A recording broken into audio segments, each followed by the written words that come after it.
Today on the channel we're talking shed hunting, and at ATA I was able to capture some conversations from both Cody and Andrae that I think you guys are going to enjoy. Dates away. Hey Justin, Heath, you want to come to the farm and do some shed hunting?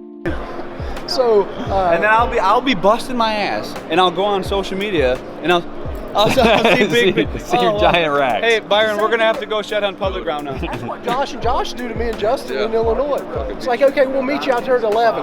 We get pictures of them at daylight. Yeah, I heard this. Across the creek on a four-wheeler, and then we show up and they're like, they got 20 sheds. It's like, yeah, we only walked this one little corner. You guys are late.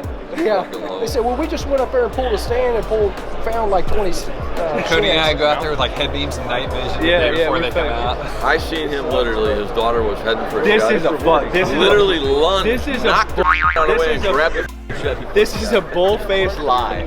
This cannot even be conception. Poor little Nate, I picked her up and rushed her off. I'll get you a shed. That's the biggest bunch of bullshit I've ever heard in my life. She gave him the stink eye like, this is what happens. This is what happens. Dad takes periodic trips every day and picks the cherries with the four-wheeler, and then grabs the nice sheds and puts them all in, and then he acts like a week later, hey, should we all go shed hunting and see what? Like, he hasn't been squirreling around grabbing everything that drops already. Well, I've heard him too tell your daughters not to tell Cody where you find the sheds. he's got to fucking wrangle back around that way, so now they don't tell me shit.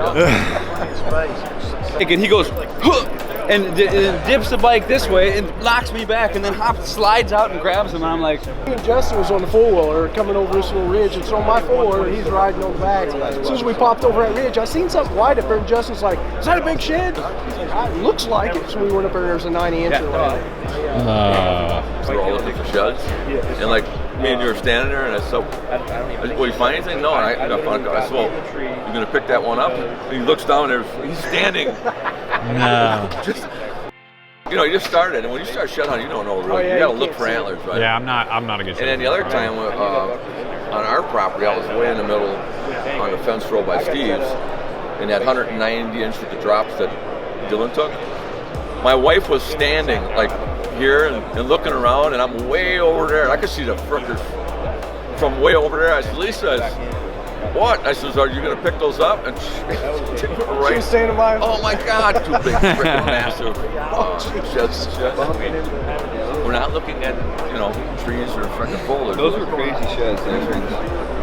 Maybe if you're hunting late season, very late, and you can maybe correlate like that drop, like if that deer's about to drop, I think you can do that. But those people who are going out opening day, can drop 2 in the morning. well, and they're going out opening day hunting where they found the shed last year, thinking like that's a big piece of the puzzle, and it's like, no, yeah, I don't think so.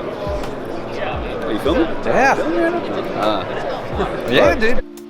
So I did want to share a little bit of another conversation I had with Heath Cisco. Really, I think it was 2 years ago or last year, and I just had not found a lot of sheds, and he called and talked to me, kind of talked me off the rocker, if you will. But I was pretty upset, and he really explained that obviously some areas you're just not going to find them, but he, a guy who's been doing this at a high level for a long time, still finds a lot of value in off-season scouting. And I think that's worth mentioning because the Instagram world we live in is a little bit fake, and everyone's got sheds, and hell, I've found like one shed in the last 2 years walking about 60-70 miles each off season. I'd say my best season to date, I think I pulled out about 7 sheds, and so that was roughly 1 every 10 miles.